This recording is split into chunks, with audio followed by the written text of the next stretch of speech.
The 2024 Women's Italian Open is all wrapped up, and no surprise at all as Iga Swiatek claims another title. What's up, everybody? It's John Eric Polai here to do a recap of what we just saw in this year's Women's Italian Open. In today's video, we're going to go over the good, the bad, and the ugly from the whole entire tournament. As always, we get started with the good, and I'm going with the champion, Iga Swiatek.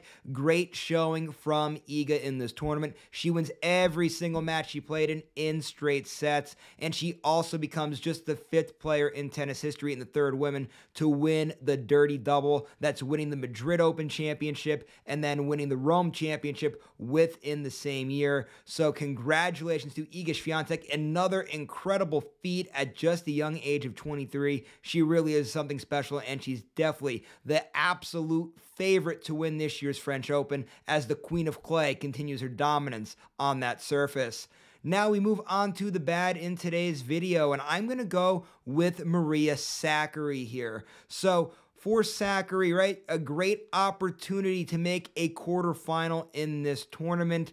She's a very good clay player. She's been playing great as of late. She actually loses in round 4 to Victoria Azarenka, who obviously Azarenka, very great accomplished player, but the clay isn't her best surface. That should have favored Sakkari there, in my personal opinion. A little disappointed that we didn't see her in the final 8 players. Now, quickly before we move on to the ugly for today's video, I just want to give a quick honorable mention. This really should go into the good category for a few players that did play great in this tournament. Of course, Aryna Sabalenka, another great showing, making the finals there. Coco Gauff finally stepped up, made a semifinals here. That was big for Coco Gauff. She's had a few rough outings as of late, so glad to see her being in a semifinal here. And I also want to give a quick shout out to Danielle. She's been playing absolutely great tennis as of late. She can't get by Aryna Sabalenka, but that's, you know, a lot of players have that problem. I expect Collins to definitely be one of the sleepers to win this year's French Open the way she's been playing as of late. All right, let's wrap things up now here today by ending with the ugly, and I'm going with Ons Jabeur here. It's been a rough 2024 for Ons Jabeur. I thought, you know, she was starting to come into her own a little bit. She had a pretty good showing in Madrid. Thought, okay, this is the time of the year where Ons usually blossoms, starts making some runs.